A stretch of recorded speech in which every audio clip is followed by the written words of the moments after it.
You sure that's a plane, old Joe? Field geologist Ryan Ward lowered his binoculars, his voice trembling slightly.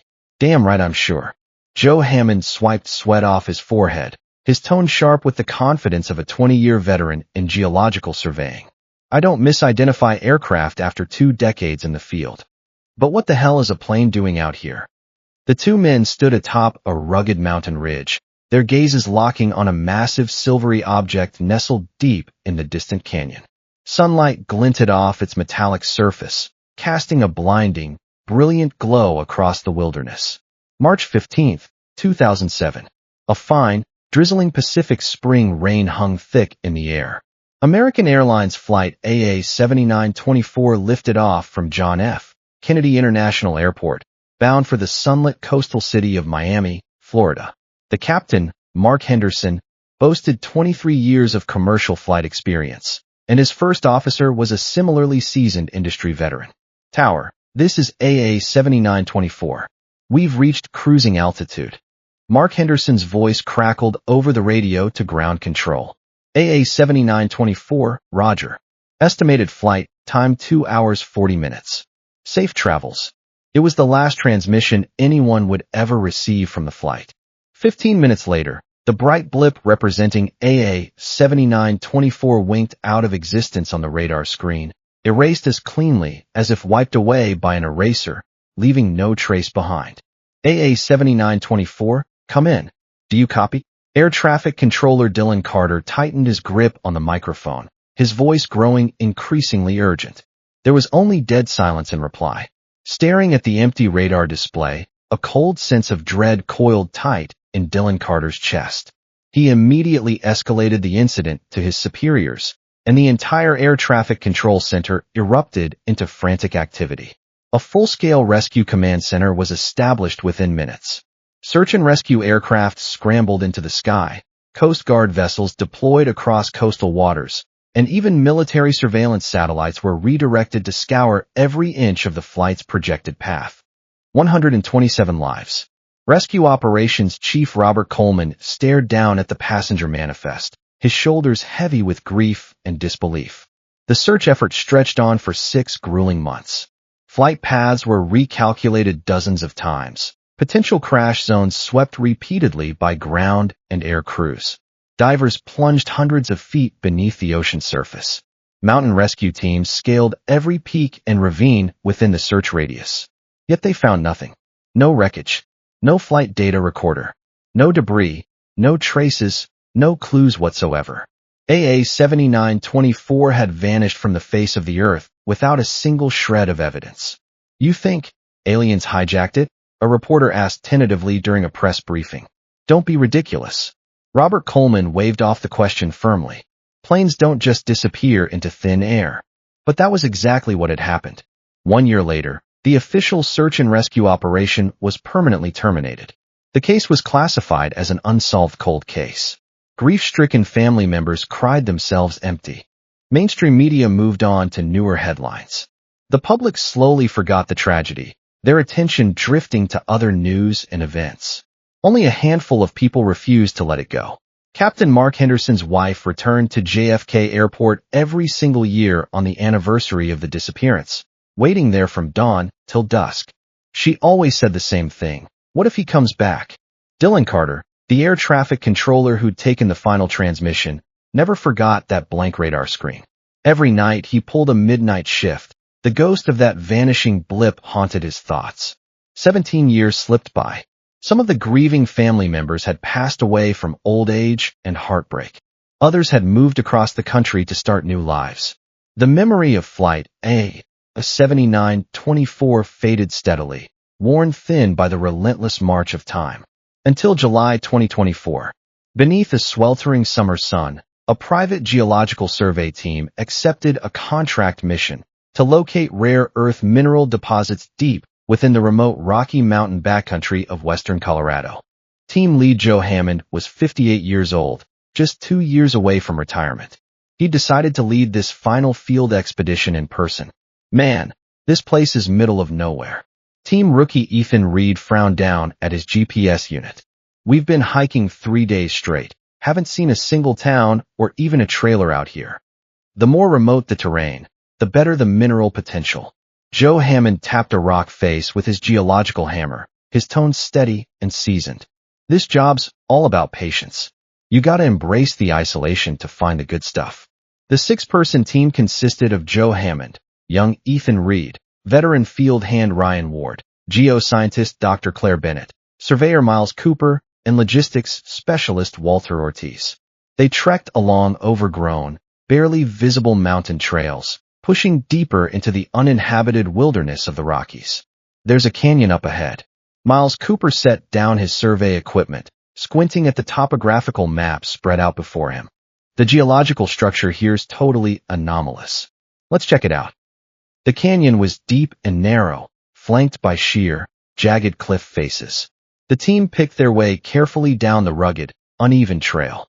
Joe, look over there. Ryan Ward froze mid-step, pointing toward the canyon's shadowed interior. What in the world is that? Every head turned.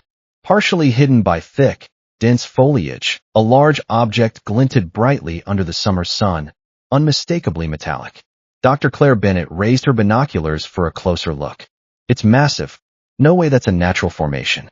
Could it be some kind of research equipment? A weather monitoring station, maybe? Who'd build a weather station way out here in the middle of nowhere? Walter Ortiz shook his head skeptically.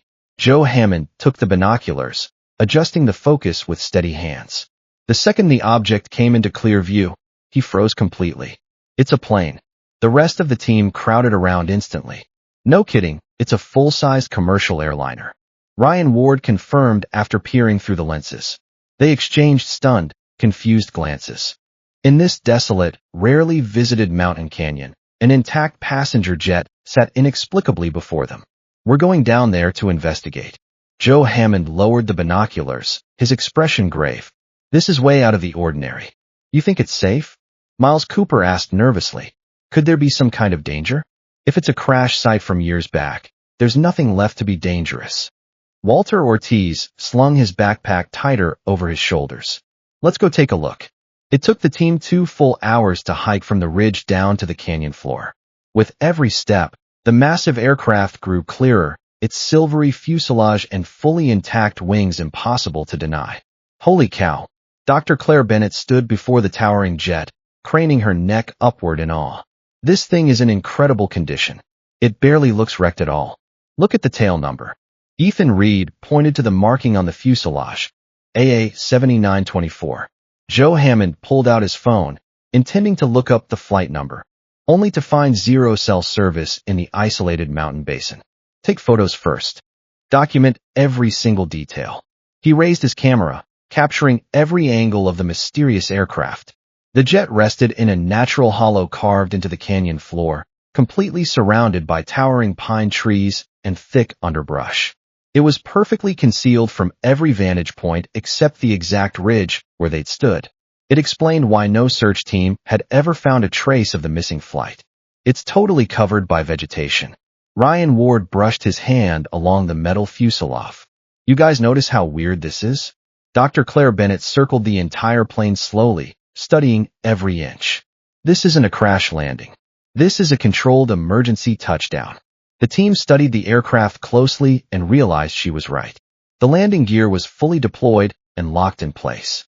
The fuselage had no major impact damage, no crumpled frames, no shattered panels.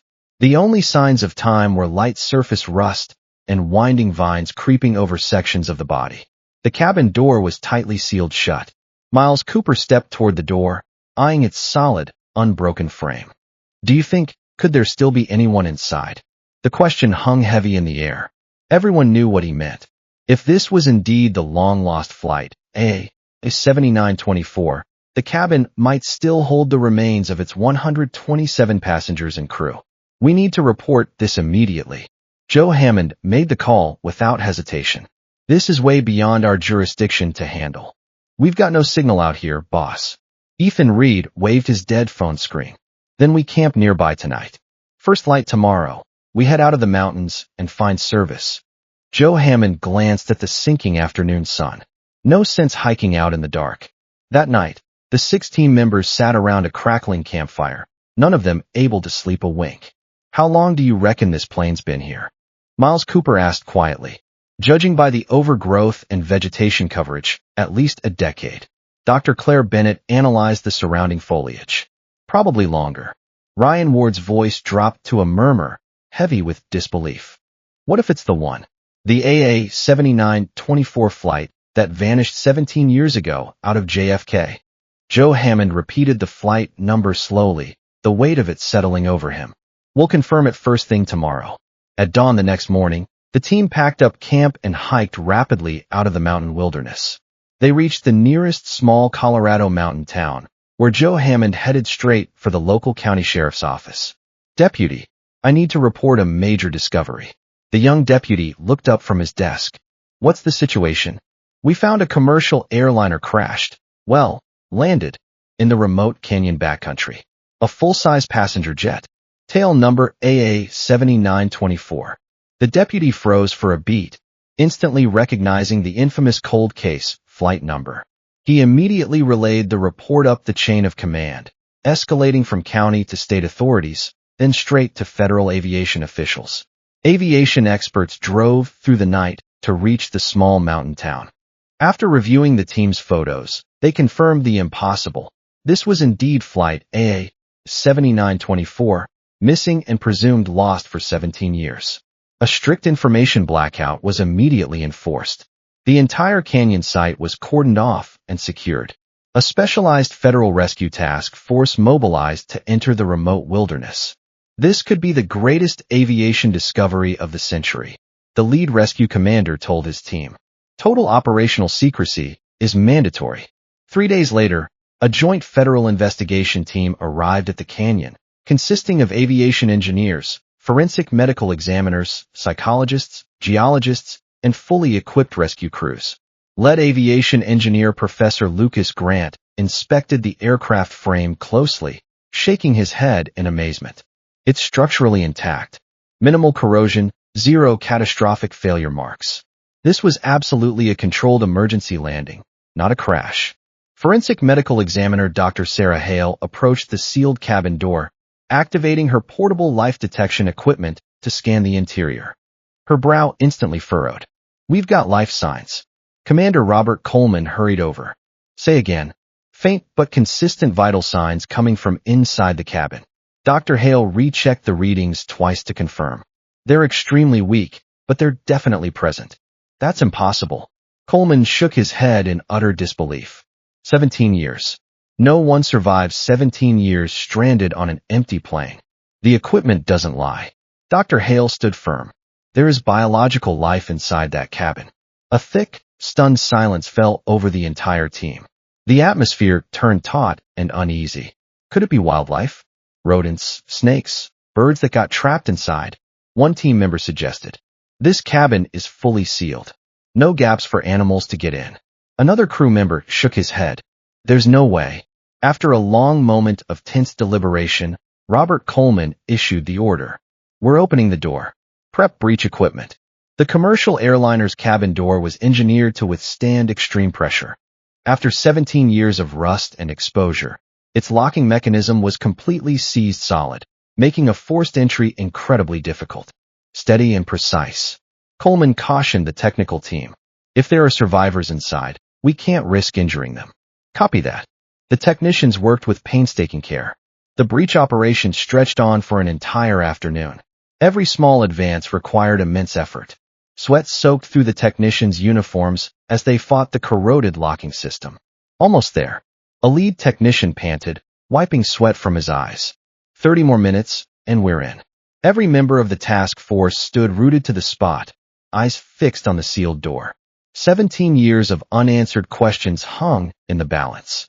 Could anyone possibly be alive inside? If not, what was triggering the life detection equipment? Prep all medical response units. Coleman turned to the waiting medical team. Full trauma gear, oxygen supplies, stretchers, and psychological support teams on standby. Be ready for anything. Dusk began to creep over the canyon walls. Portable floodlights illuminated the jet, casting long, eerie shadows across the rocky terrain. 10 minutes till full breach. Coleman checked his watch. Pick up the pace. Let's get this open before dark. The tension in the air grew palpable. Every person on site imagined the unimaginable scene waiting behind the metal door. Do you think they'd even recognize us now? A young EMT murmured nervously. Stay focused. A senior medic replied firmly. If survivors are present, their mental state will be extremely fragile after 17 years of isolation. The on-site psychologist nodded grimly. We need to prepare for severe psychological trauma, dissociative episodes, and extreme disorientation. Nearby, senior geologist Dr. Elias Miller studied the surrounding canyon landscape intently, noticing subtle anomalies. This environment is unnatural. He turned to his assistant. Look at the foliage growth pattern.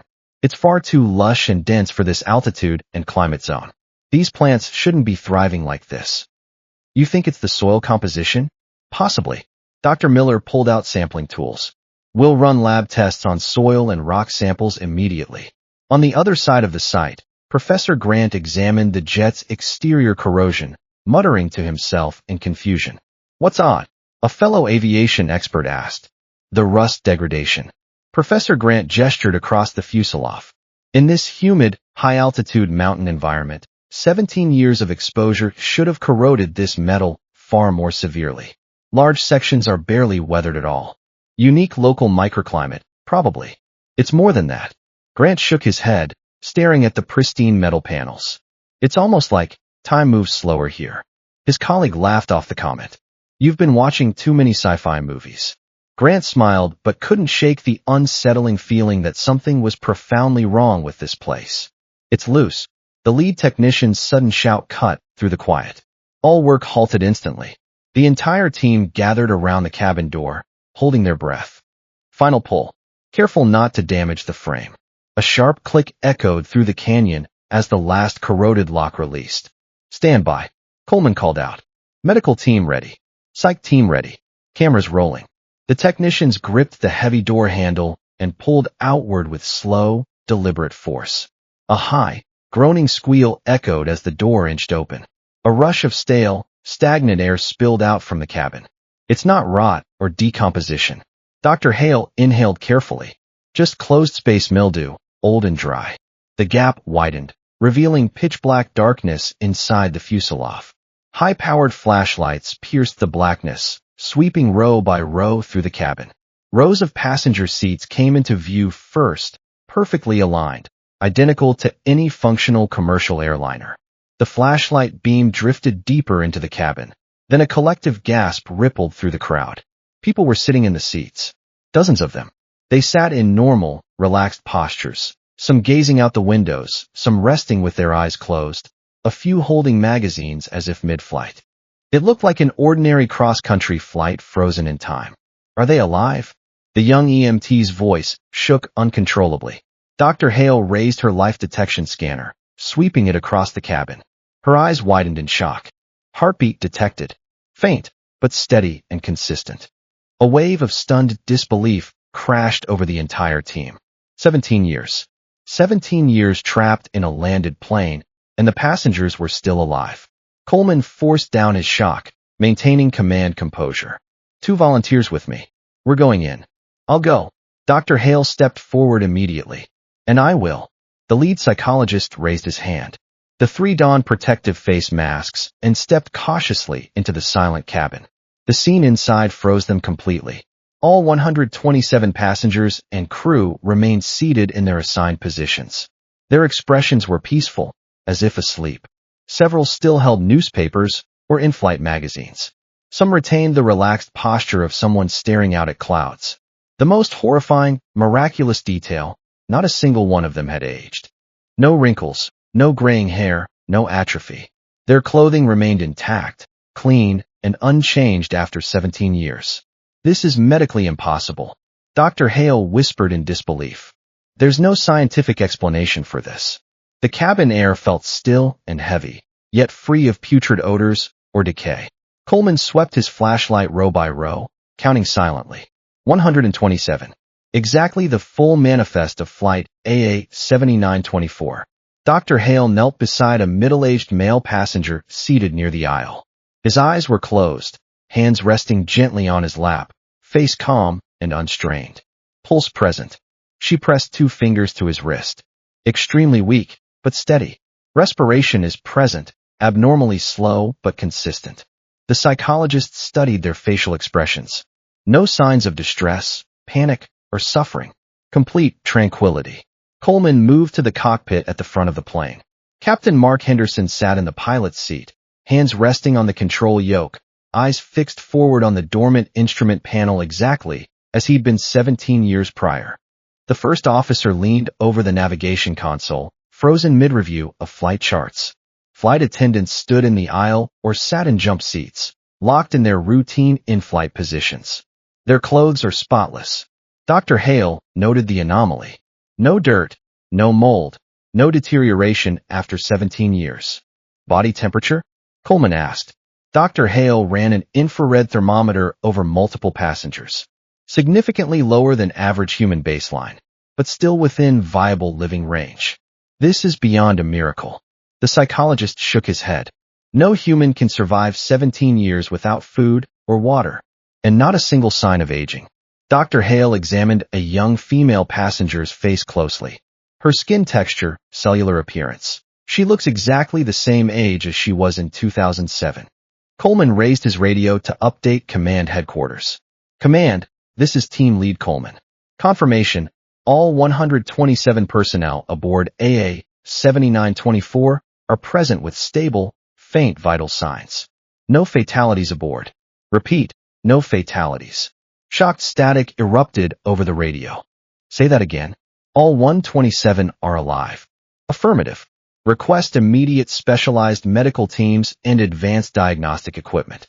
Outside the jet, every team member stood stunned, processing the incomprehensible news. 17 years without sustenance, without water, without movement, and these people still lived. The lead medical supervisor rushed into the cabin with his team, carrying portable diagnostic tools. They ran comprehensive vital scans on multiple passengers. Blood pressure extremely low but marginally stable. Heart rate below 20 beats per minute. Bradycardic to an extreme degree. Core temperature 32 degrees Celsius, 5 degrees below normal.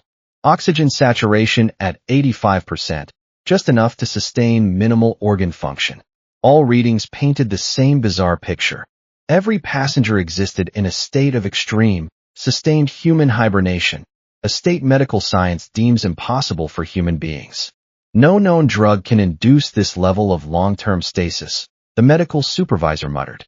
No disease, no natural physiological process can freeze 127 people simultaneously like this. We need to move them to a controlled hospital environment immediately. He made the executive decision. This canyon environment is clearly sustaining their stasis. We need controlled testing to understand what's happening. What if removing them breaks the stasis? Dr. Hale voiced her fear. What if they can't survive outside this zone?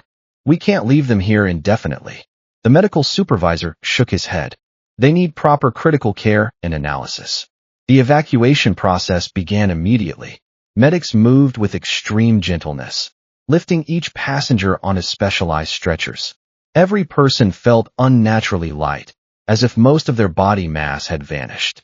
Even more baffling, after 17 years of total inactivity, their muscle tissue showed zero atrophy. Bone density, organ function, and cellular structure remained completely normal. Time had simply stopped for their bodies. Critical patients were evacuated first, rushed via emergency ambulance to the nearest major urban trauma center, placed in top-tier ICU units under full medical lockdown. All hospital staff briefed on total confidentiality. Coleman ordered. No leaks to press, no unofficial documentation. This operation is classified top priority. Night fell over the canyon, floodlights illuminating the non-stop rescue operation. The final passenger was evacuated from the cabin at 2 a.m. Technicians swept the empty aircraft for final analysis. No food residue, no water reservoirs, no stored supplies of any kind aboard. The unanswered questions mounted endlessly. How had they survived 17 years without sustenance? Where had their oxygen come from? Their moisture? Their nutrition? The answer isn't on the plane. Dr. Elias Miller gestured to the surrounding canyon. It's in this place. This terrain has anomalous properties we've barely begun to identify. We rest tonight. Coleman checked his watch. Full environmental investigation resumes at dawn. By the next morning, reports flooded in from every hospital receiving the survivors. All 127 patients presented identical symptoms: stable but suppressed vital signs, deep unresponsive coma, zero reaction to external stimuli, but fully active, healthy brain wave activity. At the flagship urban medical center, a team of senior medical specialists gathered around a middle-aged male survivor's ICU bed. This is the most extraordinary clinical case I've seen in 30 years of practice. The chief physician shook his head in disbelief. All organ functions stabilized perfectly, yet he remains completely unresponsive to every wake stimulus: light, sound, touch, even controlled pain response. Blood work is unprecedented. The lab director set down the analysis report. His blood chemistry is textbook normal, but cellular activity is abnormally high. For a man who should be in his 60s by now, his cell regeneration and vitality match someone in their early 40s. Immune function is also fully intact. Another specialist added, prolonged coma and zero physical activity should cripple immune response, but his system is robust. The man in the bed appeared to be in his early 40s. According to flight manifest records, he'd already been 44 in 2007. He should have been 61 years old in 2024. Yet every physical and biological marker proved he hadn't aged a single day. Reports from every other hospital confirmed the exact same impossible pattern across all 127 survivors. No aging, no degeneration, no long-term coma damage. This is unprecedented in medical history. The chief physician marveled. If we can decode this biological stasis mechanism, it will revolutionize every field of human health and aging research. Back at the canyon site, geological and environmental experts uncovered more anomalies by the hour. Soil and mineral composition is highly irregular. Dr. Miller reviewed lab results. Extremely high concentrations of rare extraterrestrial elements, materials rarely found naturally on Earth. Meteorite impact residue? His assistant questioned. It's a strong possibility. Dr. Miller nodded. An ancient meteor strike could have seeded this basin with alien elemental compounds. Meteorological researchers recorded equally bizarre data. Atmospheric pressure, humidity, and ambient temperature in this canyon exist in a microclimate entirely separate from the surrounding mountain region. 5% lower barometric pressure, 10% higher humidity, 3 degrees cooler constant temperature. Nearby, senior physicist Dr. Arthur Brooks analyzed sensor data with quiet intensity. I believe this zone experiences localized time dilation. His colleague frowned skeptically. Time moves at a constant rate everywhere on Earth. Einstein's relativity proves time is not fixed. Dr. Brooks explained patiently. Intense gravitational fields or spatial distortions can slow temporal progression.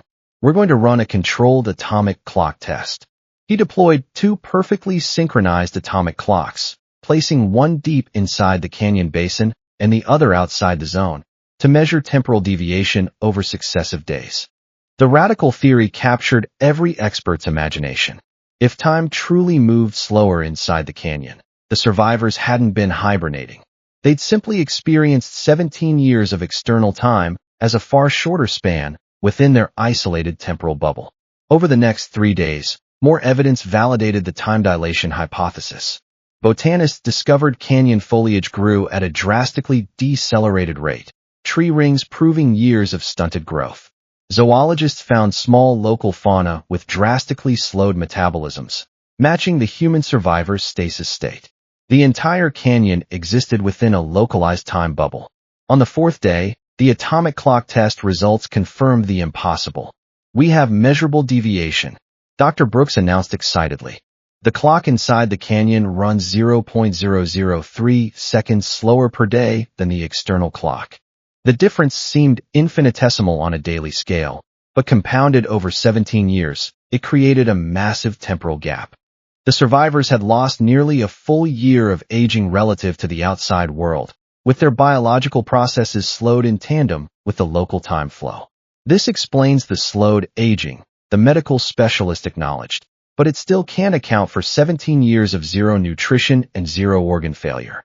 There's a secondary biological preservation force at work here. Experts theorized the unique mineral-rich atmosphere and distorted spatial field had suppressed human metabolism to a near-dormant state, combining with time dilation to create the perfect stasis condition. On the 5th day, the first miracle awakening occurred. "Doctor, patient in room 3 is awake." A nurse rushed into the physician's office in breathless shock. The chief physician hurried to the ICU room, where the middle-aged male survivor slowly blinked his eyes open, gazing disorientedly at the unfamiliar hospital surroundings. "How are you feeling?" the physician asked gently. The man's voice came out hoarse and thick with disorientation. "Where are we? Did we land safely?" "You're in a hospital.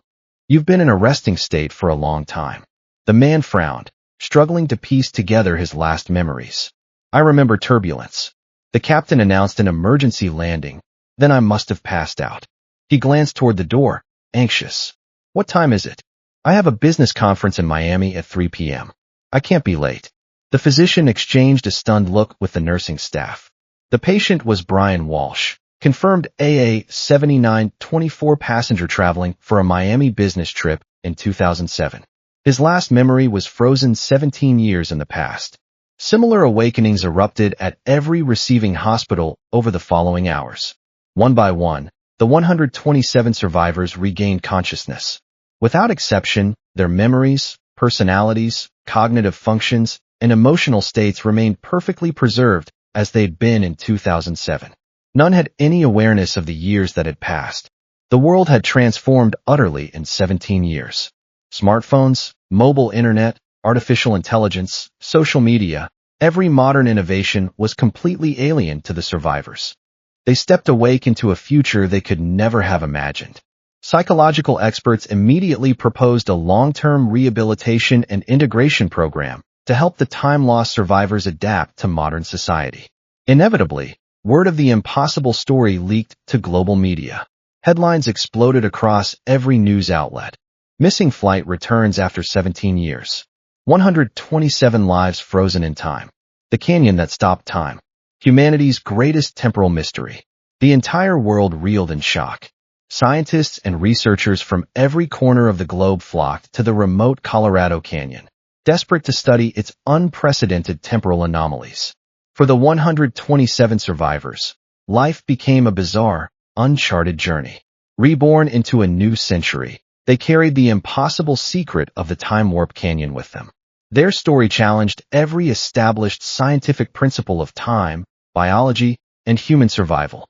The mystery of the Slow Time Canyon was far from solved. The scientific investigation had only just begun. Somewhere deep in the Rocky Mountain wilderness, time continued to flow at its own quiet, distorted pace, waiting for humanity to finally unlock its ultimate secrets.